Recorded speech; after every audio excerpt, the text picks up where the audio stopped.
3, 2, 1. Deixa os alunos dormir na aula aqui não, hein? O problema é esse aí, ó. Esses dois aqui, ó. Ele tá na formatura também? É o que mais dançou. Não, mentira, o Rodrigo dançou. O Rodrigo não parava. Ele e o Rodrigo, o parceiro dele agora. Mas a pergunta tem aluno novo aí, ó. Ah, eu vi, veio apresentar o Flávio. Então. Vamos aí Eu ia assim. apresentar o Flávio. Tem aluno novo hoje na sala? E qual é teu nome? Bem-vindo, qual é teu nome? Eu sou Flávio. Amanhã. Isso, amanhã. Não, mas agora se apresenta aí pra galera.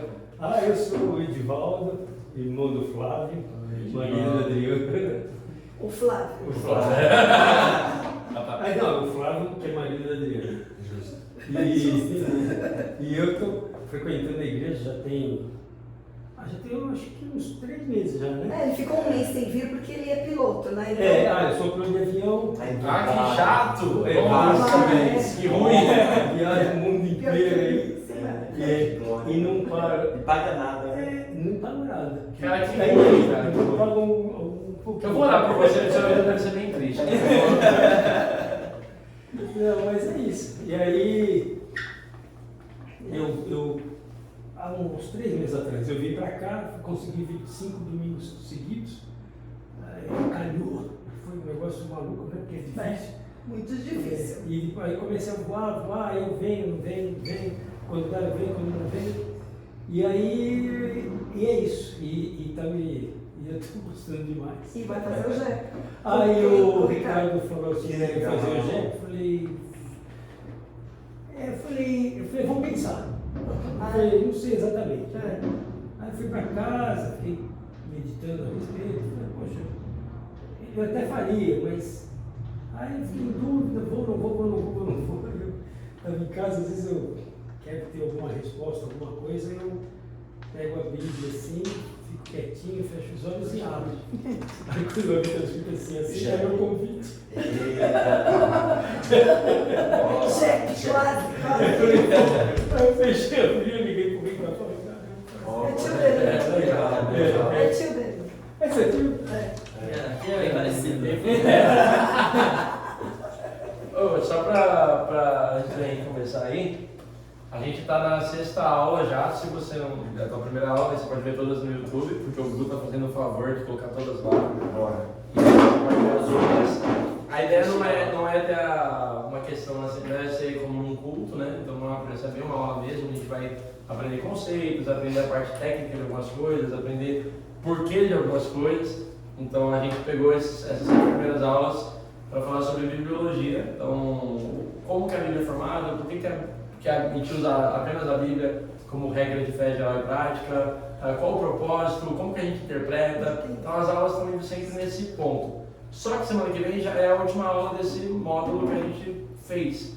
E a gente conversando, se reuniu, então a gente estava planejando qual seria o próximo módulo. E aí, a gente vai usar esse livro, que esse cara que é esse autor, o Wayne Grudem, ele é um erudito, ele é um cara que ele tem uma teologia sistemática, que é uma das mais aceitas academicamente hoje, é uma das melhores teologias sistemáticas que a gente tem, organizando a fé, falando o porquê das coisas e como. E esse livro é um livro que ele simplifica em 20 bases o que é a fé cristã. Então ele vai abordar temas, por exemplo, como, não vou passar por todos exatamente, mas vai começar com o que é a Bíblia. Então a gente deu certo colocar a bibliologia primeiro. A que Deus assemelha, o que é trindade, o que é criação, o que é oração, o que é o homem, quem é Cristo, o que é expiação, o que significa ser um cristão, o que é justificação. É o GEP isso aí? Não, é básico, o GEP ele é bem introdutório. É o primo do GEP. É o primo do GEP. Mas é porque assim ele vai entrar arrasando então no GEP. Exato, isso vai ser legal porque assim, conforme o GEP ele é bem introdutório, mas aqui a gente vai conseguir aprofundar algumas questões que são tratadas no GEP. Então algumas coisas que se você for fazendo junto, o GEP lá e o estudo aqui, talvez seja legal que vai complementar bastante. Então, quem puder, a gente não endossou isso no começo, mas quem puder comprar esse livro, não é um livro caro, acho que na Amazon está R$35. Eu comprei até um pro Flávio de presente, então já está na tua casa. Mas assim, é um livro muito legal e seria muito bom que vocês lessem. Não é da Fiel. Não, ele é da Thomas Nelson, esse aqui. Ah, É. porque às vezes vale a pena ver, tem algumas que fazem pacotes promocionais para a igreja. É, legal. Eu tava vendo dos da biblioteca, comprei na Shadak, lá da Sim. loja. Na biblioteca. Mas aí eu tenho que ver. A gente R$20, tá conversando pra ver se a gente Também consegue, rola. de repente, pegar desconto ou fazer alguma Ou coisa até aqui um pra cupom todo de mundo. desconto, sabe? É. Uma coisa assim. A gente já tá vendo. Boa. Mas, em contrapartida, se vocês querem você já está lendo, é um livro que não é caro. E a ideia é que a gente siga na ordem e a gente sempre, que a gente leia, que a gente venha já para aula com alguma coisa que a gente teve por base. A gente pode até tentar se mobilizar para mandar os PPTs antes ou para mandar algumas coisas introdutórias antes da aula para a gente chegar aqui e poder ter mais espaço para discussão, dúvidas e coisa e tal. Fechou? Fechou, certo? É isso. Então, obrigado, Henrique. Vou orar para começar. Senhor Deus, obrigado pelo dia de hoje, obrigado por chegar aqui em segurança, Pai, que agora a gente possa ter um bom proveito da aula, Pai, que a gente possa estar com os corações humildes e abertos para escutar a Tua palavra e escutar o que o Senhor tem a dizer, Pai, que tudo que sai da minha boca não longe de mim vai existir. Em nome de Jesus, amém.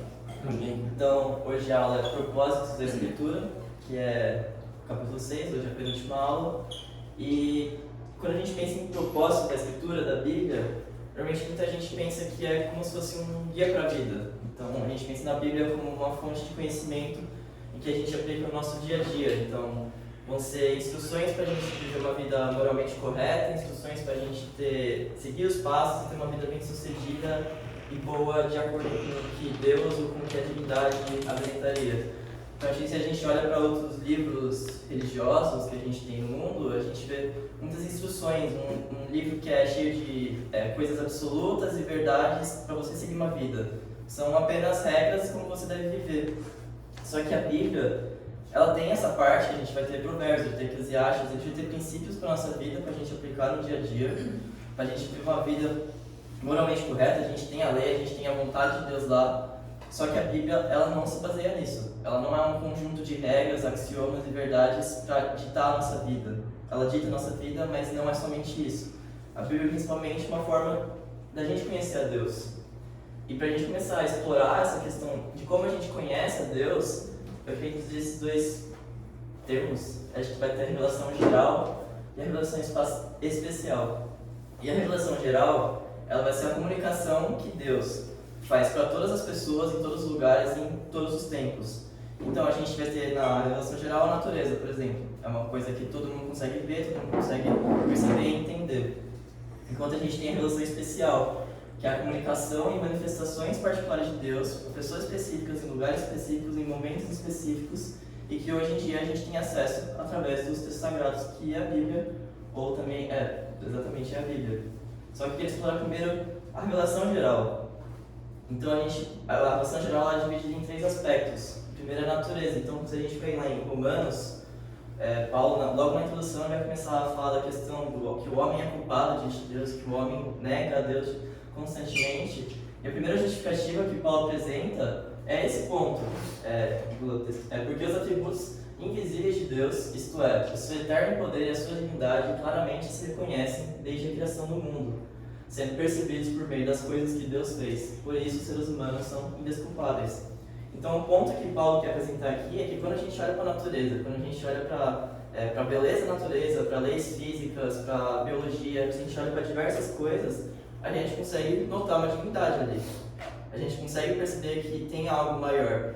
Então, se a gente olhar para diversos povos antigamente, é engraçado que todos olhavam para a natureza e viam que era algo maior. Tipo, nenhum falava, a gente surgiu do nada, assim. Todos acreditavam que isso tinha algo maior que criou eles, independente de quem fosse essa divindade, né? Os judeus foi o Deus e para outros povos com outros diversos mil deuses. Dentro da revelação geral, a gente também vai ter a questão da personalidade humana, que é, como a gente pode dizer, a moral ou algo do tipo. E no próprio Romanos, Paulo também explora isso, que ele vai falar no 2,14. Quando, pois, os gentios que não têm a lei fazem por natureza o que a lei ordena. Eles se tornam lei para si mesmos, embora não tenham a lei.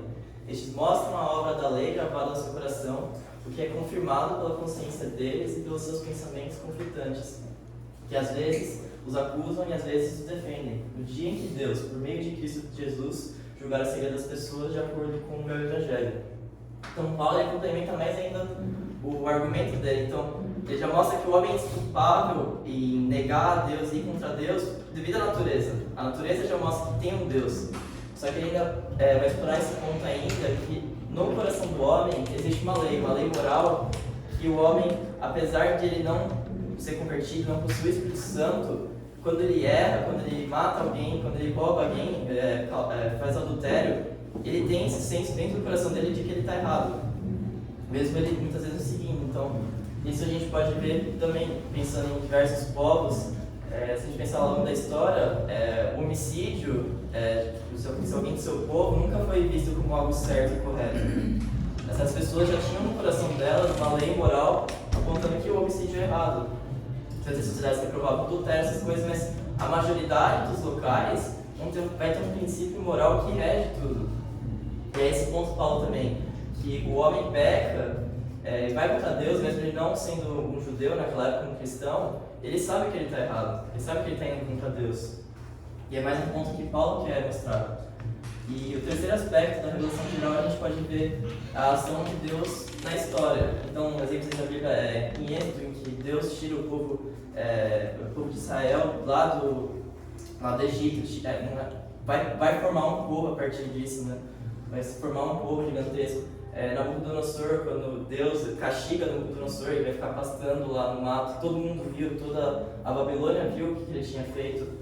Esther, que é um livro exatamente para mostrar como Deus ele age dentro da história. No livro de Esther a gente nem tem o nome de Deus citado, e é exatamente para mostrar que e no livro de Esther acontece várias coisas em momentos certos, na hora correta, tudo acontece para ajudar Esther e Mordecai, que são os protagonistas da história, e o povo judeu, né? E não tem o nome de Deus citado, só que em certo momento Mordecai fala que a ajuda vem do alto. Então essa ideia de que Deus está nos bastidores, mexendo na história para as coisas acontecerem. Então, no livro de Esther, por exemplo, ele mexe todo no governo, no Império Persa, para ajudar os judeus. A gente também vê os marinheiros e Jonas. Então, os marinheiros eles viram através da vida de Jonas que Jonas estava indo contra um Deus e jogam ele no mar como se fosse uma forma de sacrifício para aliviar a tempestade. Então, esse momento, a revelação geral tem esses três aspectos que eu apresentei, né? A natureza, a personalidade humana, a moral e a história. E nisso surgiu em certo momento a teologia natural. E o que é isso? Mais ou menos uma crença em que muito profundida por Tomás de Aquino, lá em 1100, alguma coisa assim, lá na Idade Média. Então, essa ideia parte do princípio que a partir da revelação geral, a partir da história da natureza e da moral, você consegue alcançar uma verdade sobre Deus. Então, a partir só dessas coisas do mundo, sem ter uma revelação especial, você conseguia entender quem é Deus, uma verdade sobre Deus. E a gente vai ver que isso é errado. Tomás de Aquino foi o principal sobre isso, só que aí surge também uma questão que vai surgir uma certa discussão dentro da igreja. Tomás de Aquino e o Karl Barth, só que o Karl Barth bem mais pra frente, lá na época da Segunda Guerra. Só que enquanto um defendia muito a revelação geral, que é o Tomás de Aquino, que entendia que você podia conhecer a Deus somente pela natureza, pela história, pela personalidade humana, pela moral, você vai ter Karl Barth que ele nega totalmente isso. Ele nega esse aspecto que você pode reconhecer a Deus no mundo. Então a gente tem dois aspectos totalmente, eles estão errados, os dois lados, mas e cada um é um extremo do outro, né? Eles são opostos um do outro. Só que para a gente entender por que o Karl Barth ele negou essa questão da teologia natural tem que negar, né? Mas por que ele negou essa questão da revelação geral?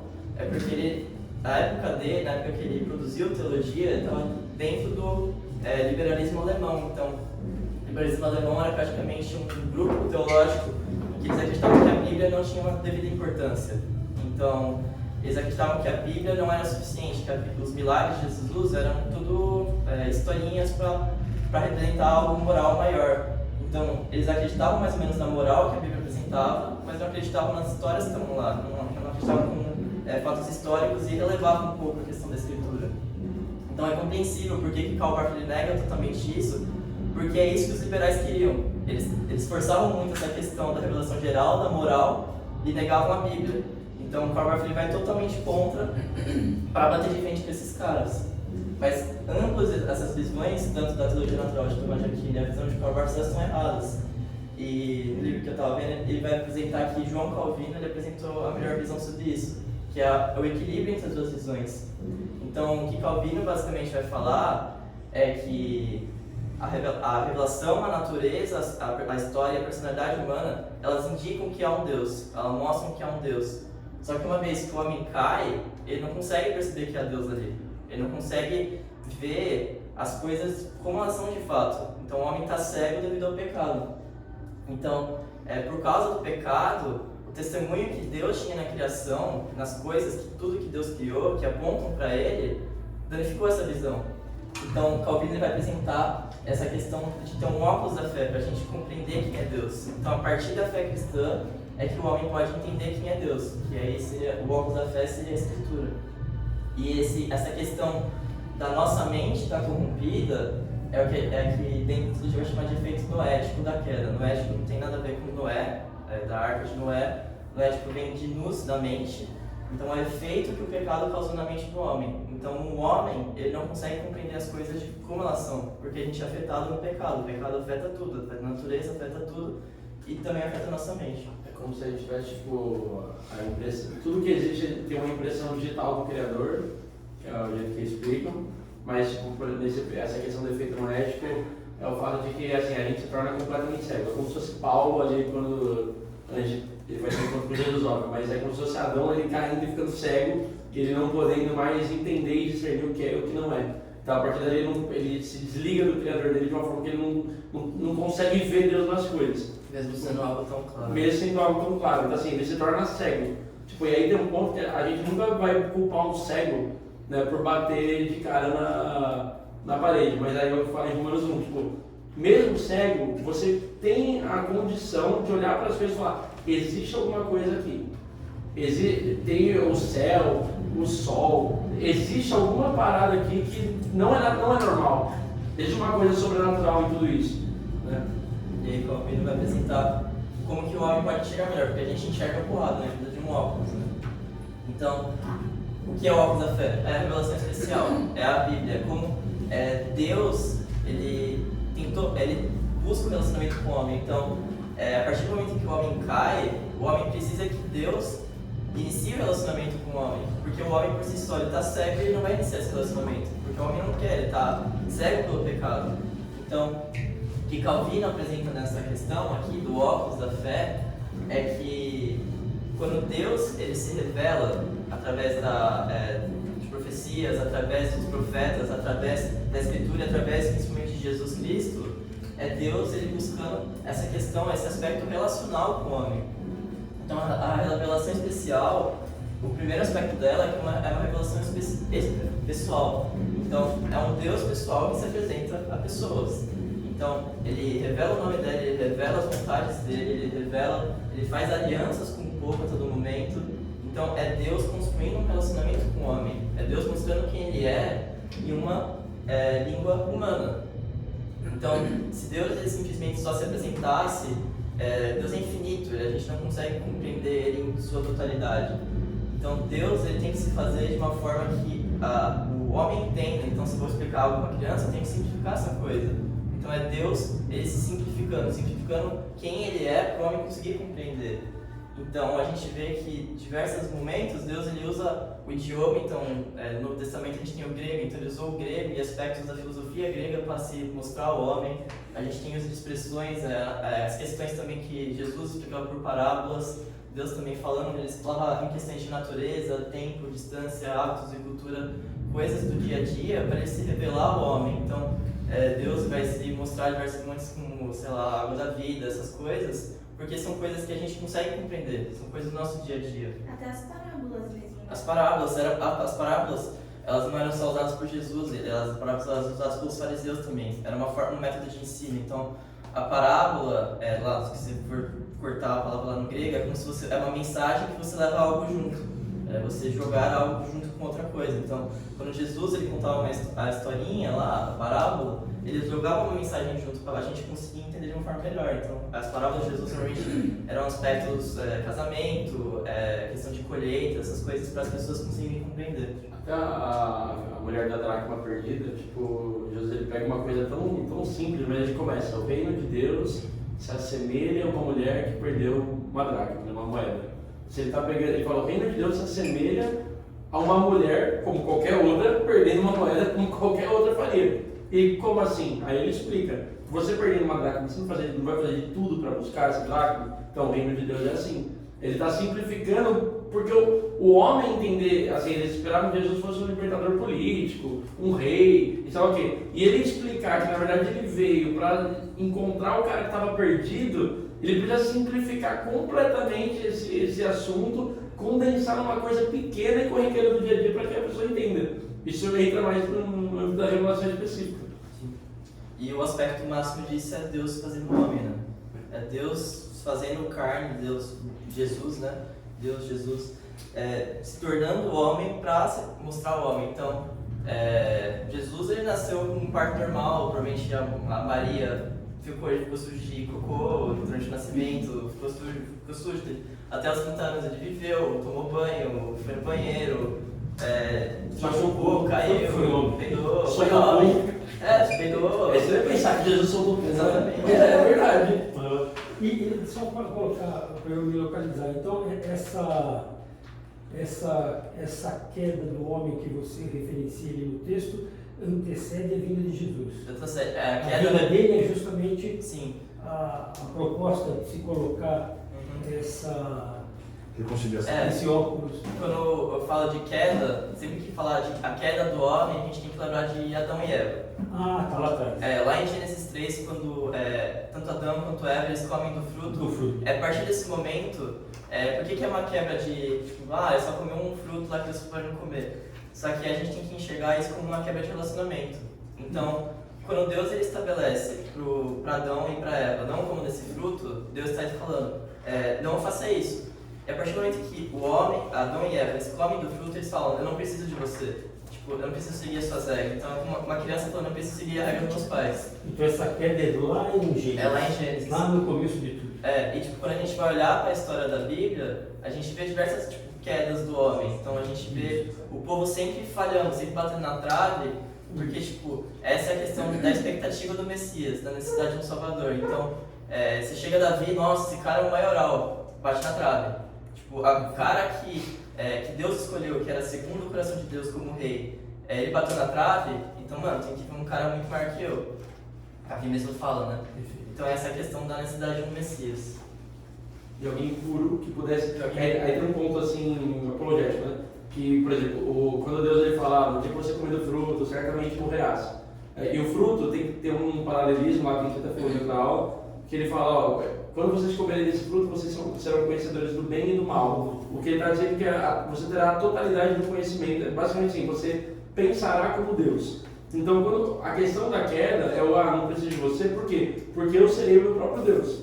Eu não preciso de Deus porque eu serei o Deus de mim. E aí nessa questão, você tem aquela coisa: certamente quando você comer o fruto, você morrerá. O outro texto vai falar que o salário do pecado é a morte. Ou seja, você caiu e por consequência você morreu. Você morreu espiritualmente, você não tem mais condições de alcançar esse Deus. Então existe uma necessidade de alguém pagar o preço da sua morte. E por isso que precisa que seja o próprio Deus, puro e perfeito, em forma humana, para pagar na mesma moeda. Você colocou esse exemplo da perda da moeda. Eu tenho que procurar. Então, a partir desse momento, o homem passa a procurar. Então, aí é Deus procurando o homem. Mas sempre Deus que procurou. Deus O homem é procurando o cego. homem. Sim. O homem O homem simplesmente abriu o olho. O homem não, ele é tão cego que ele não sabe que ele está perdido. E no ponto de que Deus ele olha e fala assim: eu preciso ir atrás dele. E é por isso que Deus ele vira homem, ele se faz homem, para poder falar assim: eu vou pagar a morte deles. O que acontece? Deus puro, perfeito, é condenado injustamente para morrer a morte que eu e você merecemos. E aí, como ele não pecou, e o salário do pecado é a morte, ele ressuscita, porque ele não pecou, então ele não tem como ser pego pela morte. Então, e aí está a base da nossa fé. Porque a gente dizer que esse Deus ele pagou o preço, ressuscitou, e agora pela fé nele, a gente pode ser restaurado ao lugar antes da queda, não é? Antes da queda. Isso. Só acho importante nesse ponto aí sobre Não, a gente está aqui atrás para não atrapalhar mesmo, tá pouco. Que Deus é o mais preocupado em se fazer compreendido, né? Primeiro, que o ápice é a vinda de Jesus, então Jesus se tornando homem já é, por isso um Novo Testamento, por isso uma cisão da Bíblia, dividindo antes e depois. Mas mesmo no Antigo Testamento você já vê movimentos de Deus de buscar se manifestar na cultura daquela pessoa para que ela compreenda o que ele está fazendo. Eu lembro que numa aula o professor passou sobre Abraão, um trecho muito específico. Abraão é tirado da parentela dela, da parentela dele e tudo mais, e aí Deus vai fazer um acordo com Abraão sobre a questão de, olha, vá para uma terra, eu vou te mostrar, de você eu vou fazer um novo povo e tal. E Deus pede que Abraão, num determinado momento, ele mate 2 animais, deixe com que a parte dos 2 animais fiquem separadas e que o sangue escorra. E aí Abraão faz isso, Abraão dorme, Abraão acorda, tem urubus, Abraão espanta. Quando Abraão dorme de novo e acorda mais uma vez, ele vê uma chama de fogo passando pelo sangue. E aí aquilo ali, quando você vai estudar, os acordos eram feitos daquela forma. Você não tinha um contrato, era basicamente a palavra. Então assim, Pri, eu vou te vender um terreno. Mas como é que eu vou ter certeza que você vai pagar? Então a gente vai matar um animal, vai passar o sangue, a gente caminha pelo sangue para falar assim, olha, aconteça com esse animal, aconteça comigo o que a gente fez com esse animal, se eu não cumprir a minha palavra com você. Então assim, eu passei pelo sangue, você passa pelo sangue, temos um acordo. Você vê o próprio Deus no Antigo Testamento fazendo esse movimento. Abraão não vê só um fogo passando, Abraão fala o quê? O Eterno está fazendo comigo uma aliança. E o Eterno está se colocando numa posição de que assim, Abraão, aconteça comigo o que aconteceu com esse animal se eu não cumprir com você o que eu estou falando. Isso. Então você vê que no Antigo Testamento já tem movimento. E eu acho que para a gente isso é maravilhoso, porque nós estamos falando de uma história que é do Oriente. E nós estamos no Ocidente, numa sociedade brasileira. Deus se preocupa em usar a nossa cultura, o nosso contexto, para se manifestar a nós. Então, se Deus se faz acessível, como que eu vou falar de Deus para a Bia e não vou tornar acessível a cultura dela? É por isso que nós não podemos ser fechados na nossa cultura, porque senão a gente perde a maior potência do Evangelho, que é a contextualização. Que o ápice é em Jesus, quando Jesus vem como homem, fazendo xixi, tendo dente sujo, cansado, esgotado, você fala, Deus se tornou nessa posição. Então é maravilhoso isso para mim, isso me quebrou muito. Quando eu vi essa passagem de Abraão, eu lembro que eu chorava, ainda bem que estava no Zoom, porque não estava chorando. Eu falei, nós cremos num Deus que se torna acessível nesse grau. E que Jesus, quando você vai estudar a humanidade de Jesus, é um negócio que é maravilhoso, né? É isso. Deixa eu chegar na conclusão só dessa primeira parte então, da revelação especial, né? Então Deus ele se revelando de uma forma que o homem possa compreender. Então, da mesma forma que o Hugo falou agora, de que ele se mostrava disso que o homem entendesse, então a gente também tem as questões da cultura. Então, Paulo muitas vezes quando a gente vai ver ele argumentando lá no Areópago, que era um lugar de discussão lá em Atenas, ele usa questões da filosofia grega, ele usa questões da própria religião grega. Em certo momento eles citam uma coisa que era um hino a Zeus, que era uma forma de conseguir explicar esse algo maior que ele estava tentando mostrar aos atenienses, né? Então a gente tem essa questão. A natureza, a história, a personalidade humana, a moral, a revelação geral, apontam para um Deus. Só que o homem, uma vez que ele caiu, uma vez que ele está afetado pelo pecado, ele está cego devido ao pecado, ele não consegue entender isso. Então por isso que Deus, através da revelação especial, ele consegue explicar para o homem quem ele é. Porque o homem está afetado pelo pecado. Então só para concluir, peguei um trecho da Confissão de Westminster, que vai falar o seguinte: ainda que a luz da natureza e as obras da criação e da providência manifestem de tal modo a bondade, a sabedoria e o poder de Deus que os homens sejam inexcusáveis, ainda não são suficientes para dar aquele conhecimento de Deus e de sua vontade, necessária à salvação.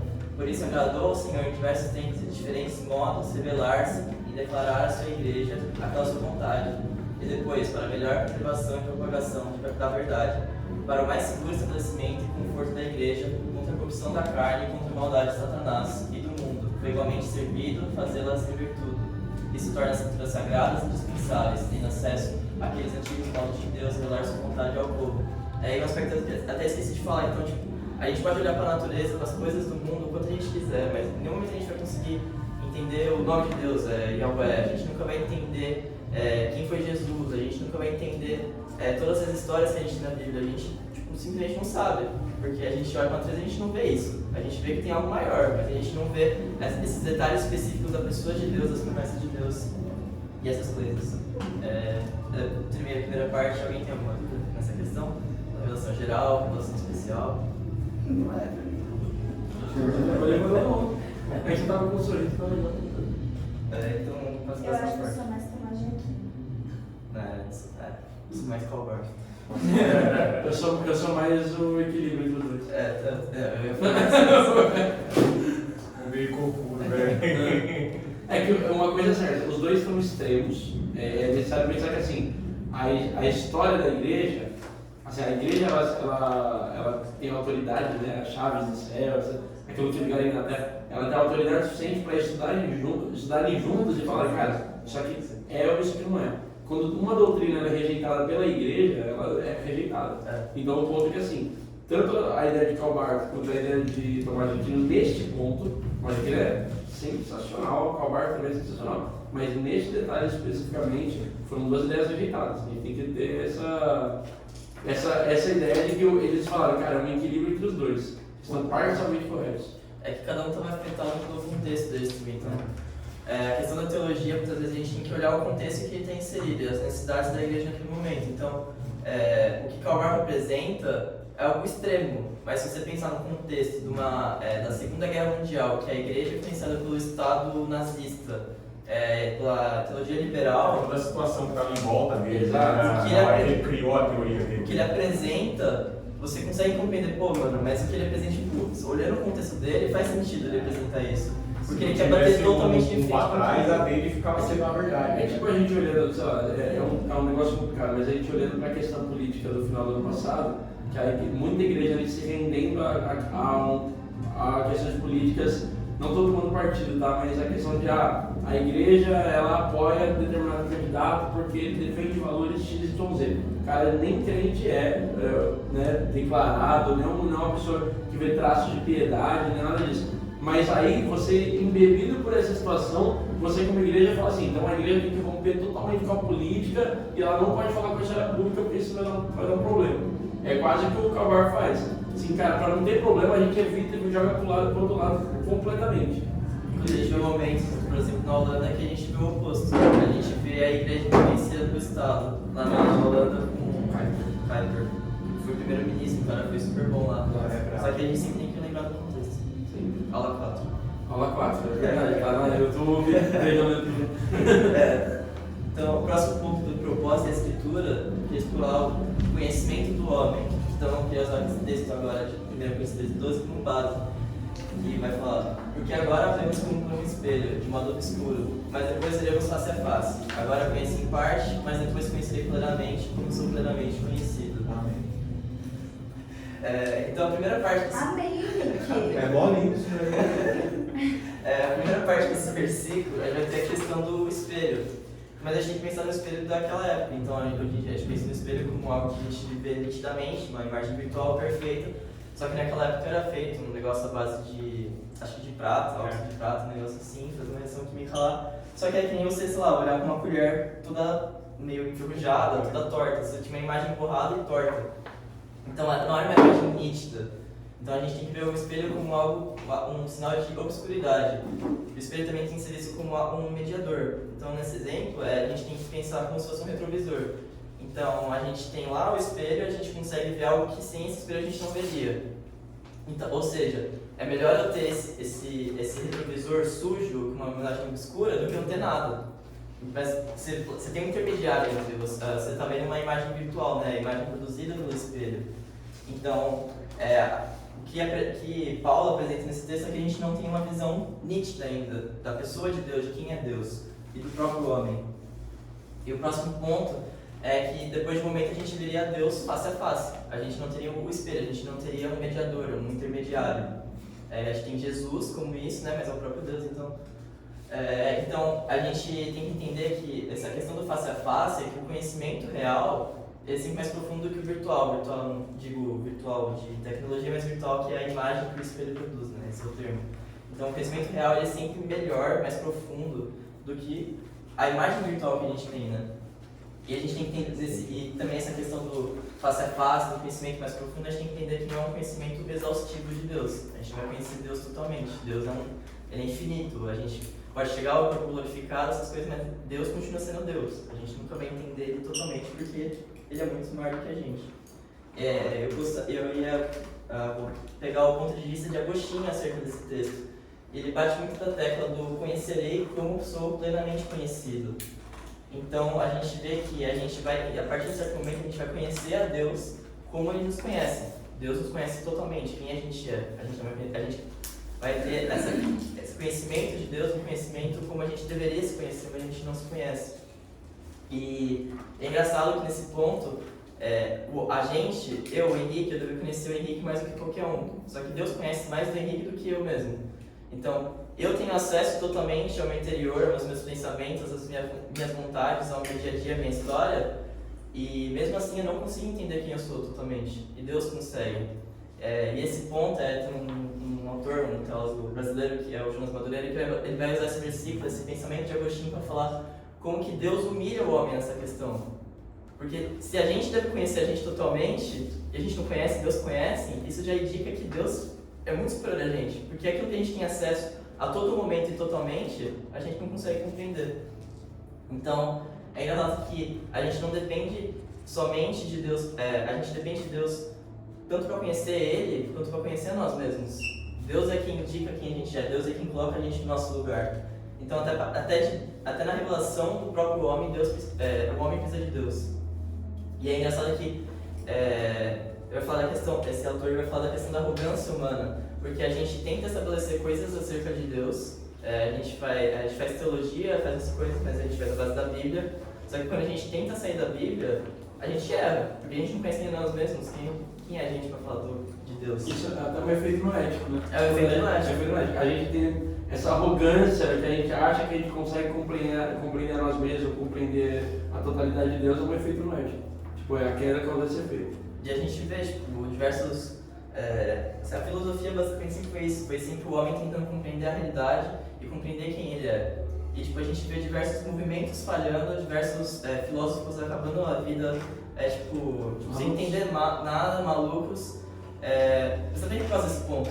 Porque é uma arrogância que parte deles, eles nunca vão conseguir compreender isso. E a questão que esse Jonas Madureira vai apresentar é que o homem tem que se humilhar a Deus para falar, eu não consigo nem me compreender, como que eu vou compreender você? Eu preciso de Deus. É esse ponto do homem que ele vai apresentar, a questão da razão e da fé.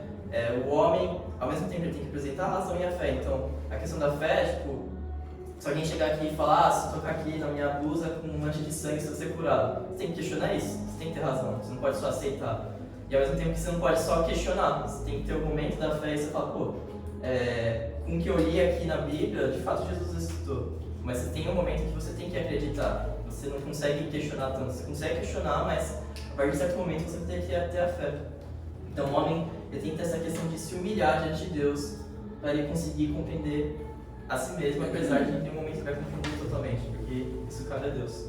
Tem um texto, só para exemplificar isso, que é o João, 1 João, que vai falar assim, no capítulo 3, versículo 2. Amados, agora somos filhos de Deus, e ainda não se manifestou o que havemos de ser, mas sabemos que quando Ele se manifestar, seremos semelhantes a Ele, pois o veremos como Ele é. E o ponto é que assim, ele está meio que fazendo até a mesma coisa que Paulo está falando na questão do espelho. Ele fala que quando a gente for capaz de olhar para Ele como Ele é, exatamente como Ele é, a gente vai ser semelhante a Ele. Não igual, a gente vai ser semelhante a Ele. O grande problema é que Ele ainda não se manifestou na segunda vinda, né? Então a gente ainda não viu exatamente, por isso que a gente ainda tem essa imperfeição. A gente vê pela revelação específica, pelo texto, pelo testemunho interno do Espírito, mas a gente não consegue ter a totalidade. A gente não consegue chegar, por isso que a gente também não consegue ser perfeito, plenamente perfeito ainda. Mas um dia haverá de chegar um dia, aí olha só, aí sobe a música agora. Aí o Lá menor com sétima bate lá e sobe a música. Haverá de chegar o dia em que a gente vai ver como Ele é, porque Ele vai vir para nos buscar. E aí está a nossa esperança. Que Ele vem, a gente olha para quem Ele é e aí a gente é expurgado do nosso pecado. A gente é limpo completamente. Acho que pensa em Isaías 6, que é Isaías ele sendo chamado a ser um profeta. Ele vê o próprio Deus, a primeira coisa que ele fala, a questão dos lábios impuros, que ele não é digno de estar diante de Deus. Então, a partir daquele momento que Isaías, a partir do momento que Isaías ele vê o próprio Deus, ele se joga no chão, porque ele vê a grandiosidade do que ele está vendo. Então, não importa se você acredita em Deus ou não, se você vê o próprio Deus na sua frente, você não tem que não reagir. Quando Jesus foi na transfiguração, o Pedro e Tiago estão lá, vem Jesus sendo transfigurado, né, tipo, no monte da transfiguração, e eles caem. João no Apocalipse fala, cair como morto, não dá. É tão grandioso, tão profundo que a natureza humana não é capaz de ficar de pé, não é capaz de assimilar aquilo. Parece que está ficando uma loucura, sei lá o que deve acontecer. A gente entendeu? Veremos. Eu peguei até um trecho da Confissões de Agostinho, do livro 10, são 12, 10? Não, acho que são 11. Não, são 11 livros. 11 livros, mas esse daí tá no 10. Que ele vai falar: ó tu que me conheces, deixa-me conhecer-te, deixa-me saber como sou conhecido. Força da minha alma, entra nela e molda-a para ti, para que possas abraçá-la e tomá-la como tua, sem mácula nem mancha. Essa é minha esperança, é a razão pela qual estou falando, e nessa esperança me regozijo quando minha alegria é sólida.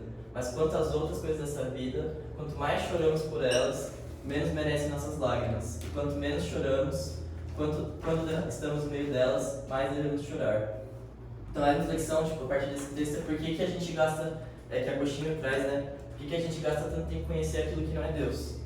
Se Deus é o motivo da gente viver, da gente existir, por que a gente tenta compreender as coisas desse mundo que não são Deus? Por que a gente coloca coisas à frente de Deus? Por que a gente ama mais as coisas do mundo, as coisas do homem, do que o próprio Deus?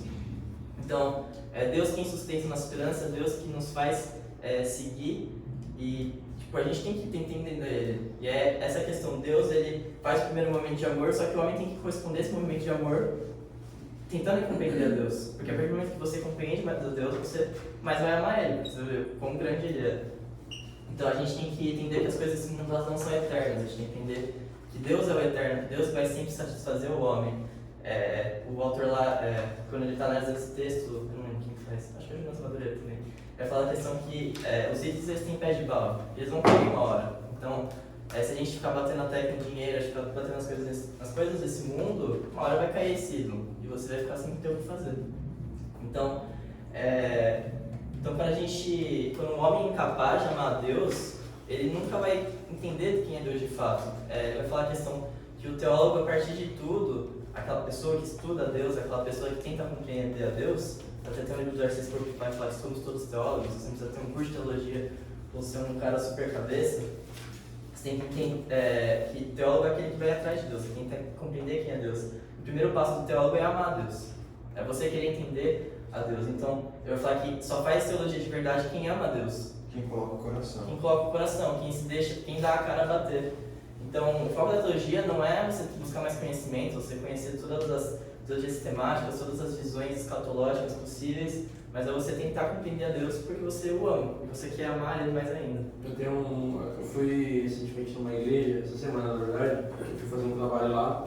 É uma igreja que assim, ela, não vou citar não, mas ela está bem complicada, tanto que foi expulsa da Convenção Batista. Então a Convenção Batista, que é quem meio que organiza todas as igrejas batistas, olhou e falou: cara, a doutrina de vocês saiu da Bíblia, o pastor saiu da Bíblia, vocês estão indo para outro lado, então vocês não fazem parte mais da convenção. Melhor fechar a igreja. Então, e eu fui num evento lá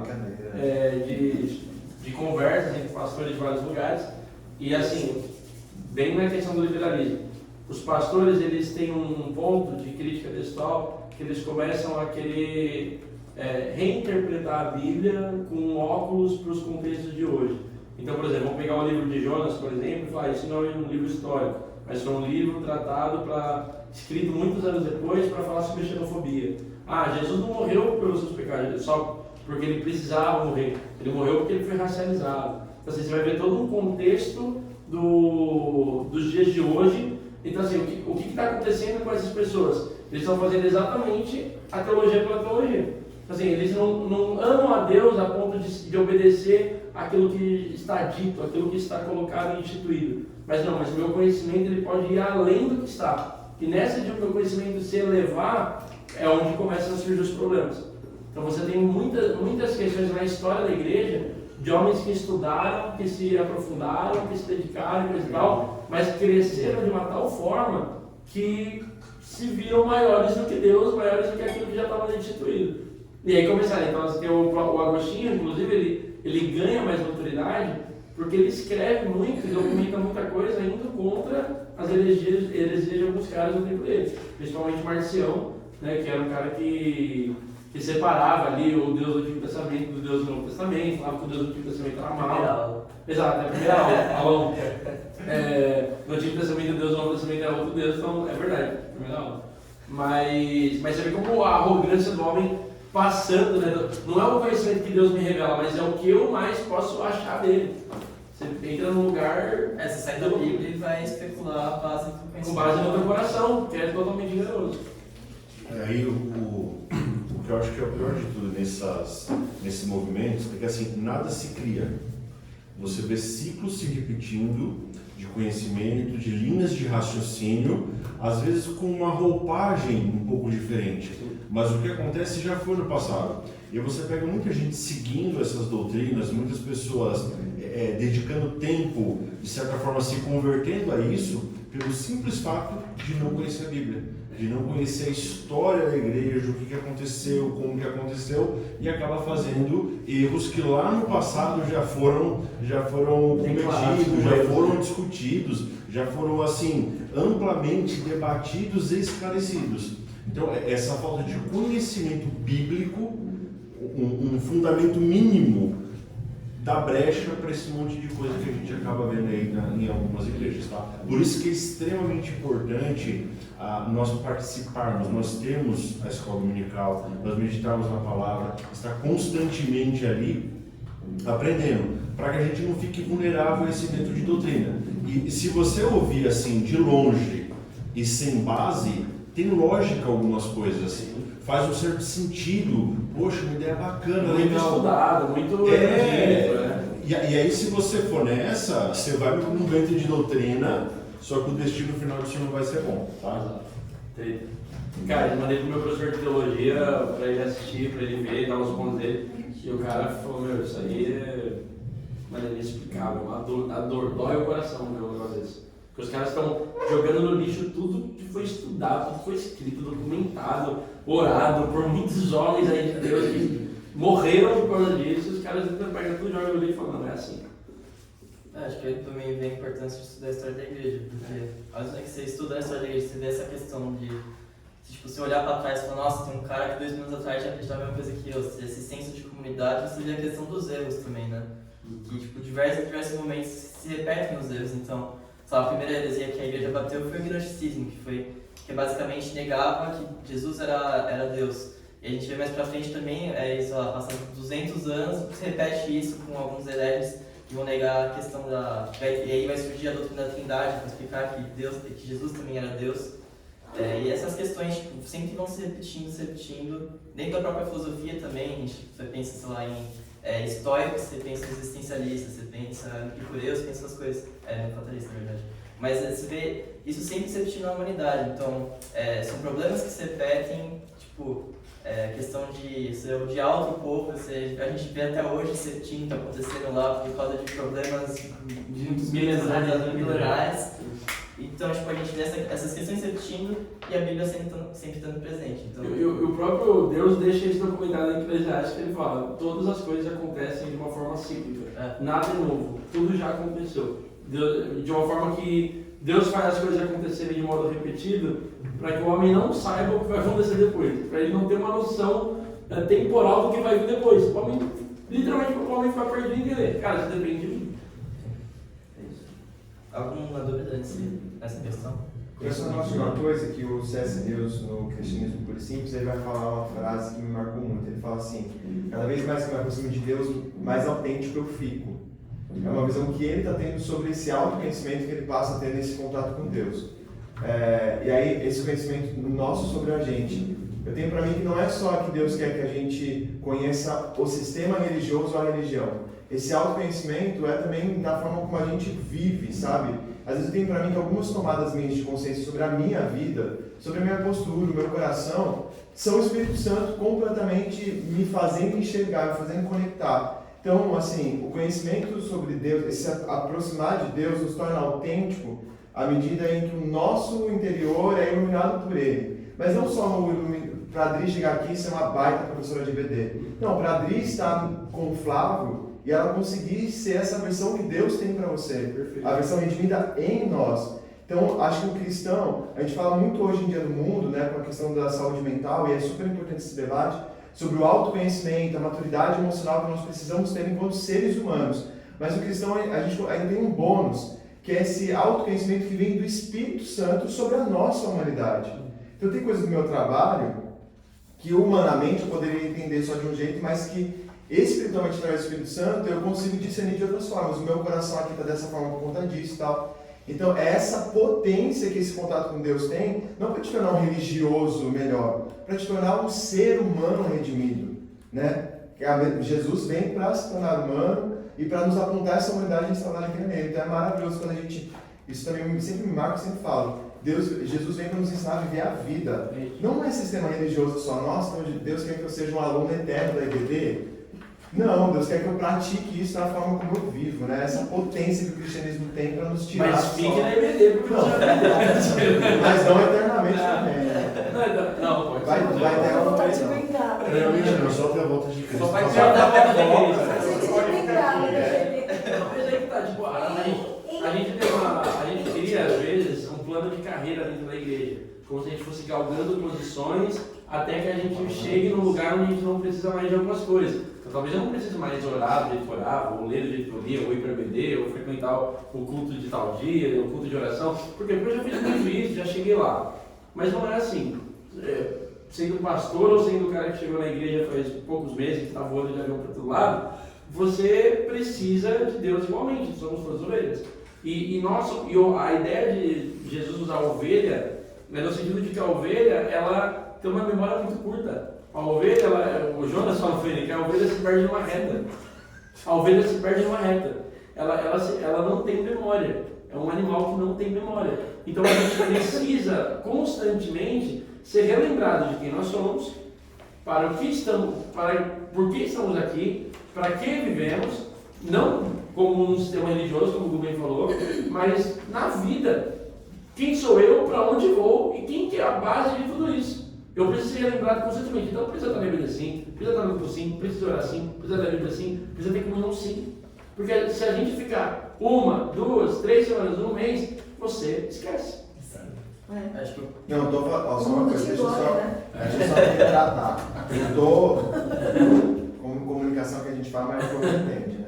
Não estou dizendo, quando eu falo assim, é porque às vezes a gente vai tratar a vida com Deus só como se Deus quisesse me ensinar coisas sobre a religião. É sobre isso. O relacionamento com Deus não é uma eterna EBD. Aqui, obviamente, a gente sempre tem que restaurar porque somos ovelhas.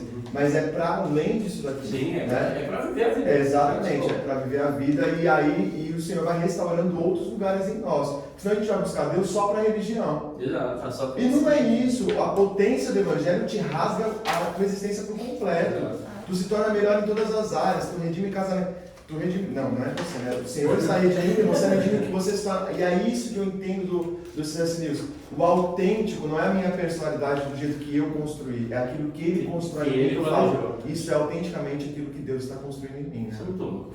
E o buscar a Deus aí que você está falando, você não precisa nem ser cristão, né? Você vê um monte de gente falando, se Deus fizer isso por nós, e toda hora o cara vai falar qualquer coisa, se Deus quiser, se não sei o que. E o cara não é nem cristão, né? Isso é uma revelação geral. Exatamente. Ele sabe que tem um Deus. E ele vai buscando também desse jeito. Então você não precisa só estar na igreja presente. Porque o Nick falou um negócio que me pegou, que ele falou sobre a questão do coração, né? E Deus vem falando comigo assim, por que você está aqui? O pastor Eduardo, quando pregou sobre os discípulos em Jó, ele fala, né? Por que você veio para cá? O que você quer disso daqui?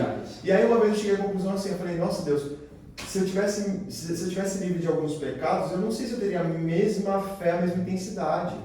Então entende, eu não estou indo a Deus buscando riqueza, que a gente critica a teologia da prosperidade e deve ser criticada. Mas às vezes a gente transforma outras coisas no combustível, quando o combustível é o próprio Deus. Por isso que eu amo aquele louvor, estou voltando à essência da adoração, e a essência é você. A essência és tu, Senhor. Ó, me perdoe pelo que eu fiz. Muitas vezes a gente vai tornar a essência de buscar a Deus o intelecto humano, ou a libertação, ou a restauração. E isso é muito pequeno perto da potência que Deus é. E daquilo que Ele faz em nós. Deus não está a fim de pegar uma área só tua e reformar e pronto. Não, eu vou mexer em tudo. É que nem terapia, tu chega para tratar uma coisa. você vai ver que tem que tratar 1000 outras, que a raiz é mais profunda. Aí a raiz do pecado em nós é muito mais profunda do que a gente dá conta. Né? Não falo mais nada, não perdi. Acabou a aula? Obrigado, Bu. Até a próxima. O professor Eugênio Bu. É que eu já vou dar aula nessa sala. Vamos lá. Imagina esses dois brigados. Imagina os dois brigados. Pois é. Vamos lá, que a gente tem coisa. Muita coisa. Só pra gente estudar depois, tipo, pra quiser estudar depois, essa questão que o Ju falou, de ver uma certa religião nas pessoas, tem um autor, já falei assim, não, o Tim Keller morreu agora, que ele, tipo, a gente olha pro mundo, às vezes as pessoas falam, não, hoje o mundo é muito menos religioso do que era antes, mas hoje em dia a gente vê muito mais religião nas pessoas, uma vida religiosa do que antes, então a gente vê pessoas acreditando que, sei lá, dependendo da posição como a lua, do dia que você nasceu, como a lua e o sol estavam, é isso que vai ditar a sua vida, a sua personalidade. Então a gente vê, tipo, diversas coisas, as pessoas fortemente influenciadas por religião. Então, sei lá, o cara que só usa certa cueca para assistir jogo de futebol, tipo, o cara, beleza, não acredita em Deus, vive uma vida, só que, tipo, aquilo ali lá ele acredita. Aquilo lá religioso, né? O cara que vai pra igreja é bobo, só que o cara que usa a mesma cueca todo jogo não é bobo. Então, tipo, essas questões. O Tim Keller explora muito isso. Não centrado? Acho que não sei, quase tudo dele, assim, acho nessa Igreja centrada. Mas é na igreja centrada. Mas isso é muito legal, porque até pensando nessa questão da contextualização, é muito louco ver como, tipo, mesmo quem não é cristão, tem essa espiritualidade inata. Sim. E aí quando eu vou pro evangelismo com pessoas assim, pra mim aí tá o gancho que eu vou começar a contar tudo. Porque eu vou falar assim, tu ainda não acredita no meu Deus, É o que Paulo é o faz. único Deus, mas você tem uma espiritualidade. Vamos O ver Paulo ela faz faz no- com Deus desconhecido, exatamente. Então são esses traços de como a espiritualidade é inata. O ser humano é corpo, alma e espírito. Tu pode ser negligente a vida inteira, o espírito está lá, a espiritualidade está lá. E aí a galera vai começar a tentar acessar de qualquer forma. Né? Aí tem a questão da revelação geral. A pessoa ela tem uma revelação geral de quem Deus é, então ela está tirando no escuro atrás de da verdade. E a revelação específica ela rasga, falando, essa verdade é Jesus Cristo. Glória a Deus. Deus faz o homem para o homem glorificar a Deus. Então, uma das imagens que a gente tem aqui, o homem é como se fosse a corça que anseia por água. Então, dentro do hebraico, essa questão do ansiar por água, da sede, algo que assemelha tipo, pra garganta, assim. Então, o homem... eu lembrei. A questão da... Tipo, quando Deus fala que Deus fez o homem alma vivente, a questão da alma também ligada muito à questão tipo, de pescoço, uma coisa assim. Então, quando fala que a minha alma anseia a Deus, é tipo, eu estou com sede de Deus. Então, o homem ele já nasce ansiando a Deus, ele já nasce querendo algo eterno. Então, Total. e a gente sempre bate, tipo, a gente coloca coisas não eternas no lugar do que é eterno. Até a frase do Luiz, só pra fechar agora, eu e o Luiz nunca mais falo. Não. Ela promete que você não vai comer. Mas esse assunto for bom, mas Não, o Lewis ele tem uma frase, o C.S. Lewis ele tem uma frase que ele fala que eu descobri desejos que em mim que nada nesse mundo pode satisfazer. A única resposta, a única explicação é que eu fui feito para um outro mundo. amém. Essa frase é matadora, porque ele fala, cara, eu tenho um monte de desejo, mas nada me satisfaz. A única resposta é que a minha satisfação está em um lugar só. Aspectos da revelação geral. E aí, Meu hoje, Deus, o Senhor está me chamando. o primeiro é o conhecimento de Deus, aí o segundo o conhecimento do homem, e o último a gente conheceu o Evangelho. Basicamente tudo, né? Então, através da Bíblia a gente consegue compreender a realidade do Evangelho. O Evangelho é a principal mensagem que Deus tinha para o homem, que é através de Jesus. Então tem um autor que é o Mark Dever, que é um pastor batista americano, em que ele resolveu, tipo, uma forma de simplificar evangelismo, ele resume o Evangelho em 4 palavras, que é Deus, homem, Jesus e resposta. Então Deus estaria, tipo, Deus criou tudo, então eu devo algo a Ele. Se Deus me criou, eu devo algo a Ele. Ele quem dita as regras, porque sem Ele eu não existiria. Então quem dita a regra é Deus. Só que aí tem o homem ele peca, ele cai na queda, na questão da desobediência a Deus lá no Éden. Ele quer esse relacionamento com Deus.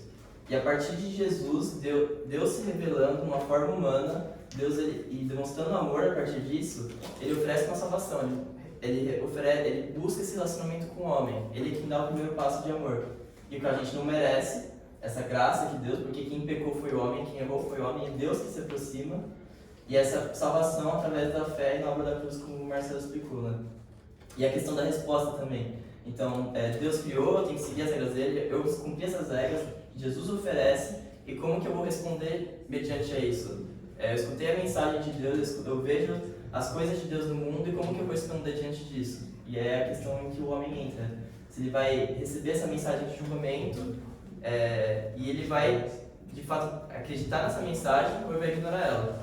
Para quem acredita, é uma mensagem de esperança e para quem nega, no futuro... Uma mensagem de juízo. Tristeza. Então, só para concluir a aula, então, a gente vê que a Bíblia ela é muito mais do que... Ela não é um sistema de regras, essas coisas. A gente olha lá para Levítico, a gente vê algo chato, que você cometeu tal pecado, você vai matar o tal cordeiro de tal forma, você vai queimar as vísceras dele de tal forma, vai tirar a membrana do fígado, vai botar fogo, essas coisas, a gordura que circula nos rins.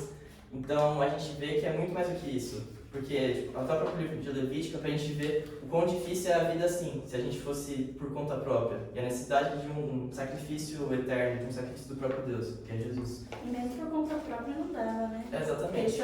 Precisava fazer isso toda hora. É pra gente ver o quão pesado é esse fardo que está sobre o homem. E andar com o caminhão do cordeiro nas costas. E os pombinhos. Haja cordeiro, né?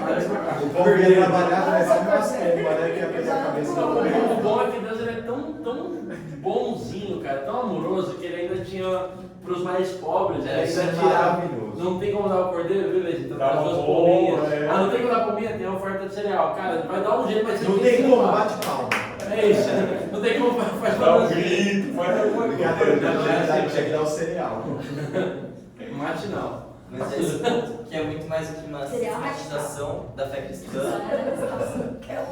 É como se a gente estivesse lendo um artigo, a gente estivesse lendo um livro de física, explicando como as coisas funcionam, como devem acontecer. A gente vê que é algo que é pra gente conhecer a Deus, é pra gente ter um relacionamento com Deus. Deus representando um homem de uma forma humana que a gente pode compreender a Ele. E nisso a gente conhece a Deus, a gente conhece o próprio homem conhecendo a Deus. E é uma mensagem de amor, de fé e esperança, que é a questão do Evangelho, né? O amor como Deus ele teve graça, misericórdia diante do homem, a fé como que o homem alcança a salvação, né? Como que o homem pode ter acesso à salvação, e a questão da esperança, que o Evangelho tem essa questão que Jesus veio, ele morreu pelos nossos pecados, e a gente aceita essa mensagem para ser salvo.